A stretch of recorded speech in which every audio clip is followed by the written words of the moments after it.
Hey everybody, White Hatter team here. I'm Darren. And Brandon. Welcome to our second weekly live show. That starts at 11 this time, Starts at rather 11. than 2 o'clock, right? We decided to go at 11 o'clock. Why did we decide to do that? Just analytics of YouTube on Sundays, 11 between 9 and 11 are the best times to go live. Yeah. So we're gonna give it a try, and we're gonna try it probably for a good while, so people remember that's going to be at 11. Yeah, for sure. And we got some great topics that we're going to be covering today. But before we do that, how can people connect with us to ask us questions? Because remember, this is a YouTube live event, so people can connect with us. So the reason they call it YouTube, because it's all about you. So we would like you to send us message or questions during the presentation. So how can they do that, Brandon? Well, as usual, you guys know it if you follow us. You can send us a message on Twitter, Instagram, Facebook, and even leave a comment in YouTube, and we'll do our best to get back to you in the live chat. So, yeah, we got a couple things to talk about. Yeah. Some topical things that came out this week that sure. we're really excited to be Yeah. sharing. But before we do that, why don't we talk about some of the updates? Like, we've had a busy week this week, right? We have. We've had a really busy week. I mean, personally, I worked with a law enforcement agency who was investigating a sextortion case. Yeah. And they were wondering how to deal with it from a social media investigative standpoint. And what's interesting about that case, it involved two adults. Like when we think distribution of intimate images or sexting, we usually think teens, but it happens at the adult level as well. So that was really interesting. We got ourselves involved in a sextortion case where we helped a teen who connected with us because of a sextortion case. But what was interesting on that one is in most of the sextortion cases that we get involved in, usually the offender, the suspect, will ask for more pictures or ask for people to put money into a PayPal account or Bitcoins into a cryptocurrency account. In this case, the suspects were using a premium long distance number. So what they said to him was once they captured the pictures and videos they were going to use to extort the young man with, they said, hey, listen, if you don't want us to do this, you have to phone us at this phone number. And the phone number looked completely legit. But the phone number was designed to be a premium call forwarding international service. So what that means is that if he would have dialed it, it would have attached hundreds of dollars per minute onto his phone bill or his family's phone bill or even onto his cell phone bill, right? So we helped him with that. I wrote 2 blog articles. One's going to be going up tomorrow on one of the topics that we're going to be talking about today. And you and I, we're getting ready for a big conference down in Washington State where we're going to be speaking to law enforcement and security officers who are involved in education in the United States, right? In schools and that kind of stuff. So we are the keynote presenter. They've given us a whole day. I know, fantastic. Where we're going to be talking about, okay, what are kids, teachers, and law enforcement doing in social media? But more importantly, if they now have to investigate a social media incident, how do they go about doing it, right? So that's what we're going to be talking about there. What else were you involved in this week? Well, you were doing a couple things, right? Yeah, a couple of messages coming out on Instagram, and additionally refreshing and getting ready and building new resources for schools in September. Yeah. I mean, it's kind of interesting. Although summer's out and we're usually busiest during the summer, we are just as busy during the summer months. Doing stuff like updating lesson plans, creating new programs, and still answering students, parents, educators, law enforcement who still connect with us during the summer months, right? Messages from Centrine Animations. I have been learning more about Python coding, and I've been coding a program. I bet you have. Fantastic. Which kind of dovetails nicely into an announcement that we'll be following up on a little bit later in the presentation, where we here at the White Hatter team are now offering a coding academy for teens, right? We are. Yeah. We'll talk about that a little bit later. We'll talk about that a little bit later. The other really cool thing that happened to us this week is that we were now involved in our 197th intervention. Yeah. This was a very interesting one where a teen who heard us speak was speaking to a friend of theirs online in a high depression state and stated that he was going to take his life. And so as a result of that, that teen connected with their parent saying, Mom, my friend is in trouble. I don't know what to do. And as a result of that, both mother and daughter had heard us speak. So they connected with us directly, and we were able to direct them as to what they needed to do to make sure that this young man stayed safe. So as a result of them connecting with us, we were able to ensure that law enforcement were able to do a mental health intervention where this young man was taken to hospital for care. And what's really important to understand in this one was that the parents of the young man who needed the help had no idea that their son was in that highly depressed state, right? Which is not uncommon, right? So big shout out to that teen and the parent. In fact, that teen is going to be getting one of our White Hatter medallions. I'm going to be sending that out to her tomorrow as our way of saying thank you for being a White Hatter, right? Getting involved, being an upstander rather than a bystander, right? But Intervention 197, right? Never in our wildest dreams, I think, as a company, did we ever expect that we'd become an outreach for the kids and parents, but we have, which is kind of cool. And it's happy that we can help. And if we can't, we know somebody who can, right? So again, looking for any questions. If you guys have any questions or comments, please don't hesitate to do so. But kind of building upon Cintrine's, right? Yeah, for those of you who watched our last week's show, we have 2 seats left for our Only two? White Hatter Python Coding Academy. Only two. Which is taking place next weekend. Yes, next weekend. Yeah. And I've decided that if we can fill those next 2 spots, I'll give all the teens who are coming some swag. They'll get the coveted White Hatter pen. They'll get some wristbands. They'll get some stickers. Yeah, wristbands like the ones we have behind us. Yeah, some stickers. Yeah. And how about a big sticker? Maybe a big sticker? Yeah, we have some big stickers. Like, which one are we talking about here? Oh, we're talking about the big sticker? You right mean that one, yeah, right? Yeah, the big There? one. That Yeah, one? the big one. Yeah. Yeah, we'll give it. But we need to fill those extra 2 seats. So if you're a teen who's watching right now here in the Greater Victoria area, even Vancouver, we have somebody coming over from Vancouver coming over to do the training, fantastic. which is kind of cool. You could probably talk your parents into coming over to Victoria for a day to do kind of the tourist thing while they go out and do the touring thing. You can do the cool thing and come here and learn about coding, right? yeah. So we're going to be doing the Python and coding, and our 2 presenters, just awesome. Jillian and Kelby, both of them are with the University of Victoria in the School of Computer Engineering, right? So they're awesome, and their initiative and enthusiasm is infectious. So I think it's going to be a really cool time. So again, if you're a teen and you're looking to code, look us up. Go to our website, right? What is our website again? TheWhiteHatter.ca. TheWhiteHatter.ca. So what do we got going here? We're going to get into kind of the main topic of this week that I think most people kind of was expecting. So in the news, we're going to talk about FaceApp. FaceApp. Of course, we're going to talk about FaceApp. And by the way, for those of you who are watching right now, maybe send us a message. Let us know if you have used or are using FaceApp. But so what's going on this? Well, FaceApp, for those of you who don't know, but I don't know who will be watching who doesn't know, but for those of you who may not know what FaceApp is, what it is, it's an app that goes on your phone. Yep. And you take a picture of yourself. Yep. And it transforms your face and kind of makes you look older or younger. Really? Yeah. Yeah. It's kind of cool to play with and that type of stuff. What about people like me who are already old? Can make you look younger. Really? Ah! Really? Yeah. Oh, that's kind of cool. So what was some of the controversies surrounding this? Well,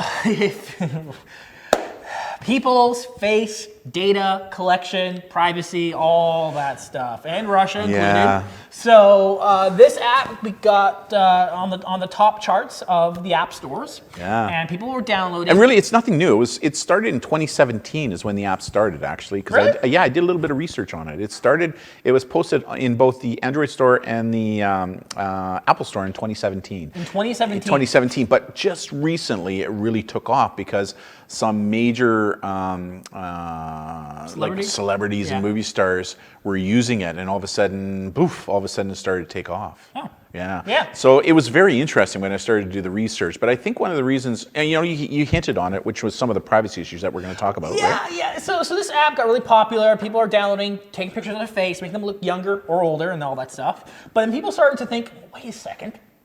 If I take a picture of my face and then it gets analyzed by the app, what happens to that data? Right. So...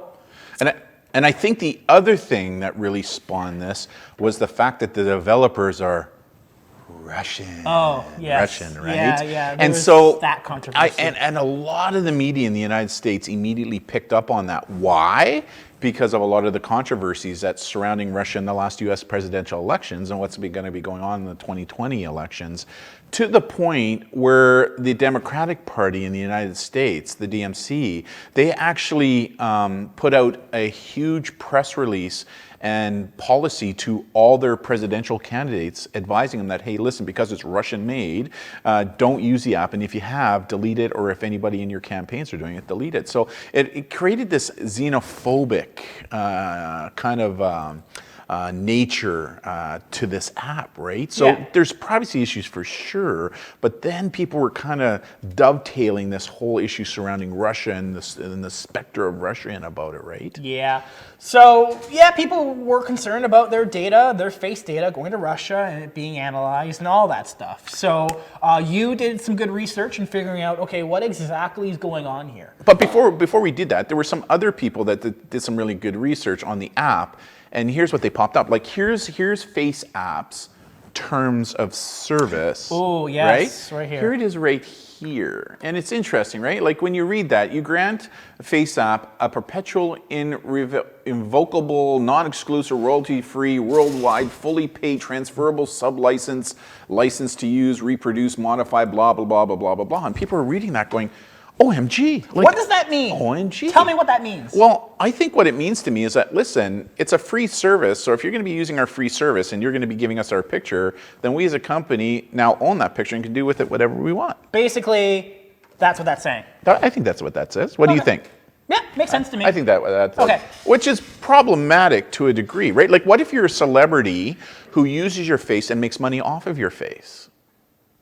Right? Because that happens, right? Models and that kind of stuff. So that could be problematic. But again, you know, what happens with a lot of people on these apps that become viral is rather than reading the terms of service, they just think, oh, it's the coolest thing in the world, and they hit the accept button. Well, they fully disclose in their terms of service that that's what's going to happen. So there's a kind of an onus on you. But the other thing that's kind of interesting about this is, you know, I said, well, yeah, Face App is doing this. But you know what? I think some of the other apps are as well. Yeah, right? like there were a lot of people online and news reports talking about this license is not good. Right. But guess what? Yeah. You did the reading. We did. So what I did is I went to all the other more popular apps that are being used. Good example, here's TikTok. Let's show them TikToks. TikTok, if you read the legal mumbo jumbo that is there, it basically mirrors exactly what we were reading on Face App. It's identical. And what's interesting about TikTok is it's owned and operated in a Chinese China, company. Right? Now, if the DMC was so concerned about Face App because it was owned by the Russians and they were concerned about how it could be used for the US presidential election, then why didn't they give the same warning about TikTok? Because I would argue with you that China, there's just as big of a threat. In fact, there's lots of documented cases, including by the US government, where they're saying that China right now is also attempting to meddle in the 2020 US presidential election. So, you know, what's good for the goose is good for the gander. So why didn't they do it with TikTok? But then I went, well, what about our favorites, which have been around forever, which is Facebook and Instagram, because Facebook owns Instagram. Again, here's their terms of service in their policy. And if you read that, once again, almost identical to what we read in a Face App. It almost mirrors it per se. And I went, okay, well, what about Snapchat? Right? So I looked at Snapchat's terms of service, and there it is. You can see it in black and white. It almost, like, it mirrors almost verbatim of what we read in the Face App. And then I went, okay, well, what about YouTube? The very platform we are on right now. Right here. So once again, on YouTube, if you read that, again, it mirrors almost verbatim of what we read on Face App. Now, so like in summary, basically, no matter what free social network or app you use, the data you provide the app, they can use it they have a license to use it, and they usually have a perpetual lifetime license to use it. And they can make money off of it. And they can make money off of it. For sure. See, and this is one of the things, this is why, I believe is that we shouldn't be concentrating on the apps, but how the apps are being used, right? I mean, it's about understanding anything that is free is not free. We have to give up something. Like these companies that are developing these apps and these social networks, they have to make money somehow, right? So how do they do that? They do that by collecting our personal information and then selling it to people who want to sell us stuff, or sometimes, states sponsored intelligence gathering as well. I mean, so there are privacy concerns about this, but I think we should be talking more about digital literacy, getting young people and even adults to understand that we should be reading the terms of service first before we click on the accept button, number one. Number two, understanding that anything that says it's free is not free, right? We're giving up something, and that something is usually our privacy. And one of the concerns I have about this app and other apps where you're using your face, so a good example, law enforcement. When I was in law enforcement, I did some undercover operational work, but back in my day, we didn't have TikTok, Facebook, Instagram, we didn't have all those things, right? Well, the problem that we now have is we now know that artificial intelligence is now getting to the point where they can do facial recognition, right? And we know that some social media apps, I'm not going to name who, and some social media vendors have used and are considering using face identifying technology, right? Facial recognition. So let's say I'm a police officer, fairly new, and now I want to go into undercover work, right?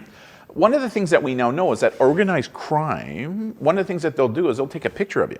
And one of the reasons they'll take a picture of you is now to search that picture online to see if your face pops up somewhere else. So a good example, if all of a sudden I'm doing undercover work and I'm using the name John Doe, which I would never do, and all of a sudden they search my face online because they took a picture of me and they get a match saying, no, it's Darren Lohr. They now know I'm lying. I'm not who I say I am. So that puts us in jeopardy. So, what's really interesting, what's going to be interesting from a law enforcement standpoint is how what young people have been posting in the past could potentially come back and harm them if they decide to do undercover work in the future, right? Things to consider. Yeah. The app is kind of cool. I personally haven't downloaded it yet, right? I haven't yet. I don't know if I want to know what I look like when I'm 60 years old. Your argument would be I'm already there. I get that. But I think it's really important. This whole issue, especially because of the Russia thing, really caused a real moral panic that fanned the flames, right? And so, again, do I think that there are issues surrounding this app when it comes to privacy and our data? Yes, I do believe that, right? Much like all the other apps. But these are things that we need to be alive to and be very careful about what we're posting online. And I've written an article on this, and it's going to be on our blog, I think tomorrow, you said. We're going to plan for tomorrow to post a blog, a write-up of kind of your research and what you found out. And where will that blog be posted? It'll be on our website, thewhitehatter.ca. Yeah, thewhitehatter.ca. So for those of you who are interested in reading a little bit more in depth, please go to our website tomorrow and have a read. What's next up on the deck? Next up, that kind of popped up a little bit was the video conferencing app, Zoom. We were considering using Zoom. Zoom, a very popular platform. We use Blue Jeans, right? We use Blue Jeans when we do voice conferencing and video conferencing. So Zoom popped up in the news recently, especially for Mac users. So there was a privacy issue where the Zoom app on Mac, so like my computer here, that when you download the app, it creates essentially like a web server on your computer that's always active, that makes it easy to connect to Zoom video conferencing events. Right. And the issue with this is if someone theoretically, let's say a black hat hacker, knew someone had the Zoom app, which then they knew there was this web server running on the Mac, that could be used to go into someone's computer, access the web server that Zoom made, and then access that computer's webcam. So a lot of privacy issues with that.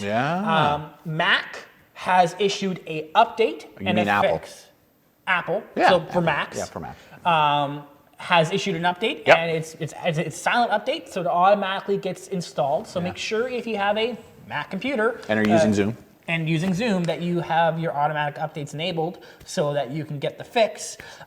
Zoom itself didn't fix the issue because they didn't see a huge issue with it, but Apple did. So they prevented the web server from being active on the Zoom app. Will you still be able to use Zoom on a Mac computer? You can still use Zoom, yeah. You can still use it. It's just the always-on web server that could be accessed remotely is not allowed on current updated versions of macOS. Yeah, Zoom is cool. I mean, we use a competitor called Blue Jeans. I mean, we use it to do our virtual training, right? Yeah, Kinda yeah. cool. Like, again, so a lot of people use the app. So for those of you watching who've used Zoom, just make sure that you've updated your Mac completely, just to make sure that you have your system all secured and updated to prevent any potential mishaps with your webcam. Cool. I mean, and this kind of also puts on maybe a reminder that there's nothing wrong if you want to put a little Band-Aid or a little yellow sticky over that webcam. Yes. In fact, we put something on Instagram about a local company. Wasn't it, Candice? Bon Appetit. Yes. Where they kind of put a little piece of, I think it was a yellow sticky on it that said smile on it, right? Kind of thing. So, I mean, it's the risk of somebody taking over a webcam is a reality, but it's becoming more rare, It right? is rare. It's just that the issue with this particular case is that it was more likely because of the web server being always on. Yeah, but on my MacBook Pro, I got a little slider, right, that I put over my webcam when I'm not using it. I just, better safe than sorry, right? For sure. Ah, cool. What else we got going? This kind of spread in the news recently this week. There is some new research out talking about social media and linking it to depression, where the more consumption of social media links to depression. And so there's been various news articles that have been spread this week. And there are some concerning articles, titles. right? Yeah. That being said, at the bottom there, the Globe and Mail actually has, I would argue, the best and most respectful and accurate title of all the sort of news organizations that I've seen. So shout out to the Globe and Mail. So what was the gist of the because you read it, right? I read it. So the gist of the research was... This is your academia background coming into play. Yeah, exactly. The gist of the research was, this research study, they examined young individuals and their consumption of social media. And they ranked them on a depression scale. Right. And they ranked them before and after the study. Now, and in the study, it just didn't include computers, included TVs too, right? It also included TV. So the results of the study concluded that individuals who consume more social media and TV, But not games. but not gaming, Which is have a interesting, right? higher link to depression. Right.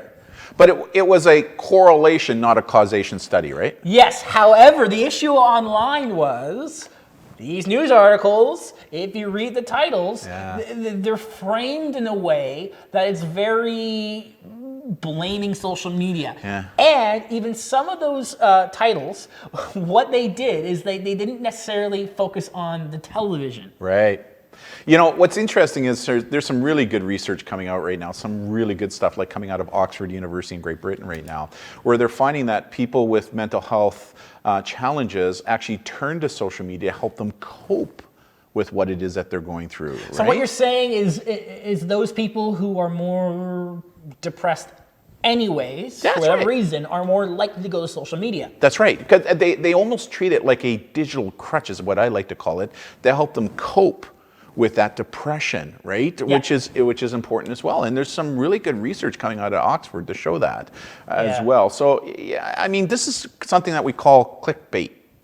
Yeah, very clickbaity headlines. One, the headlines didn't necessarily tell the whole truth. They didn't include television. Or the headlines didn't include that video gaming, online gaming, and the researchers, they found examples and evidence that it didn't link to depression necessarily. And I'll be honest, the problem that I have with headlines like this is that parents grab it and say, aha, we told you that social media caused mental health issues. Right? That's what they do by reading these things, right? Like, I've been to a couple of conferences and seminars where that's exactly what happens, right? But when you actually kind of throw in some other good peer-reviewed evidence-based research and say that no, it's not causation, it's correlational in nature. We don't know if it's the chicken or the egg or the chicken issue. I mean, this is the bigger issue. Yeah. But when it comes to media, if it leads, it bleeds, is the old saying, right? So if it creates controversy within the heading, people are more likely going to click on it and read it. And when people click on these things online, it drives you to their websites, which generates income to the media outlet, right? So again, we got to be very cautious of some of these headings that we're reading in social media or even on traditional media like on TV, and really start to look a little deeper at what it is that we're doing and stuff for sure. So what else we got going? There's other research that came out this week, and it talked about computer issues. Give me a second, I will fix it. Computer issues? Computer issues. Oh, wonder why that's happening. Let me fix that up. No problem. Isn't that your new MacBook Pro There we you go. got going right now? Like computer issues. There you go. The Gremlin. Oh, There we go. There we go. I love Doc Samir, good friend of ours, colleague. We've listened to him speak. We interact with him quite regularly about sharing ideas and stuff. So what was this one all about, Brennan? More new research that came out this week, and this research was talking about intimate image sharing or sharing nudes and sexting and that type of stuff. So Dr. Samir, he's a fantastic researcher, one of the leading researchers in cyberbullying and this type of stuff. He co-runs the Cyberbullying Institute in the United States, right? And they published... University of Florida, is it? Florida. Yeah. And they published some new research on sexting, and their quick results are approximately 14% of middle school and high school students have received a sexually explicit image from someone they were dating. 13.6% said that they received an image from someone who was not a current romantic partner, and about 11% of students reported sending a sex to someone that they were dating. So it's not at the epidemic levels that people think it is, right? Here's the thing.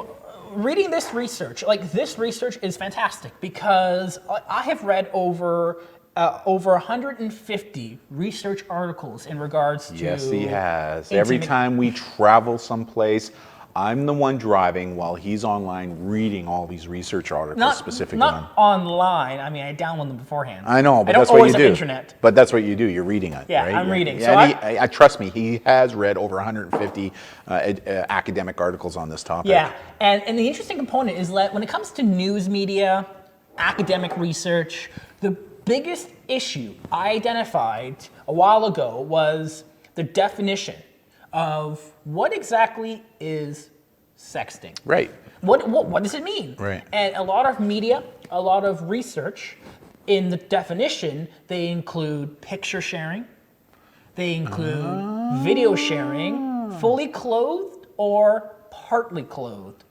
So a good example, Media Smarts here in Canada did a study on sexting. Yes. And they said about 24% of teens in our country are sexting right now. Yeah, but their definition, they included sexual text messages, only text. And that's the difference. That's the difference. What I love about this research from Samir is that they divided that definition. They only were focusing on what I would label as nudes. And I think this one's important because when people think sexting, they don't necessarily, first thing that comes to mind is a naked picture, a nude, an intimate image. It's not necessarily text-based stuff, right? Yeah. It's the picture. So what I really liked about this one was the fact that I think he really poked a nail in the balloon of that this has reached epidemic levels, right? Because we hear that a lot, but anecdotally, we haven't been seeing it. Like, we hear about it from the kids who talk to us about this, especially in relationships and that kind of stuff. But, it's not at that epidemic level. So it's about 1 in 7, 1 in 6, right? Yeah. That are doing it. Distributing nudes themselves. Yeah, a nude. When it comes to sexual interactions, it's bigger because that's just a wider definition. Yeah, and the other thing too is, especially for the parents out there, I think it's important to understand that sometimes there are very good reasons why teens will engage in sexting behavior. Yeah. Like there really is, right? And we talk about in a number of articles that we've written that you can find on our blog as to some of the reasons why. So it's not obvious deviant behavior is what a lot of parents are sharing. But the reality is, anytime you hit that send button, there is no pulling it back. So it could always be weaponized against you. Yeah. Right? I actually wrote an article kind of highlighting the definition issues. Yeah. And I actually wrote it back in April after I was reading a whole bunch of these articles that I realized these definitions don't make sense. So I've actually written an article that sort of highlights what these definitions, in my mind, are more appropriate. What's interesting is I actually sent that article to Samir. He loved it. He absolutely loved it, right? Because again, it's about defining definition to get the true picture of what is actually happening, right? And you know, after reading his research, it really echoed what anecdotally and empirically we've been seeing and hearing from the teens, right? Yeah. So for sure. What else we got going? We're getting to the half an hour component, but I just wanted, before we kind of end the show, just a reminder to everyone that we have 2 seats left. Yep, 2 seats left for the Python at our White Hatter Coding Academy, right? Yeah. For teens between 13 to 15 years of age, and we got 2 seats left. And remember, if we can get those 2 seats filled, swag to the kids and stuff. So when's our next live show? Our next live show, caveat, the next show is going to be on the 28th. However, you can see there's little asterisks there. Oh, two of them. Yeah, two of them. I want to make a big point of that. You always make fun of me when I use asterisks and dots and that kind of stuff. Well, you do. I do. Oh, you do. So you mentioned in the beginning of the show that we are going to a conference. We are. We're going to be in Washington State. We're going to be one of the keynote presenters talking about online investigations and all that stuff. So we are traveling next Sunday, so we are not able to actually do the live. I think we're leaving at like 5 o'clock in the morning. Oh, really? 5 o'clock flight. We're going to have to talk to your mother about that. I think she does that to us purposely. Anyway, so we're not able to do a live show, and sometimes, because we travel all across North America, we aren't always able to do live shows on Sundays. But here's what we're going to do. On Sunday, we are going to post the video, pre-recorded, it won't be live, kind of a format like this. We're going to do something a little special. We're actually going to go over and review our last year as the White Hatter and kind of highlight some of the really cool moments that we came across on our travels. So it's going to be like a reaction video kind of thing, and we're going to post that on Sunday. Maybe we can post our TikTok. And we'll send us a message if you have any ideas on any TikTok-like performances you would like us doing, and we'll review those. For sure. Yeah. So again, 30 minutes. 30 minutes. Man, that went by quick. So for those of you that tuned in, thank you very much. Spread the message. Don't forget to hit that subscribe button. Our channel is growing. It is. Slowly, but it is growing. It's growing. Thank you everyone who subscribes. And it's growing because of you guys, right? You guys are now connecting and spreading the word, which is really, really, really important. So had a great time today. So on behalf of myself, Darren. And myself, Brandon, thank you for joining us. And we won't see you next week. There'll be a video, but the next week after that, we'll be back here doing a live show. So thank you, everyone. Talk to you later.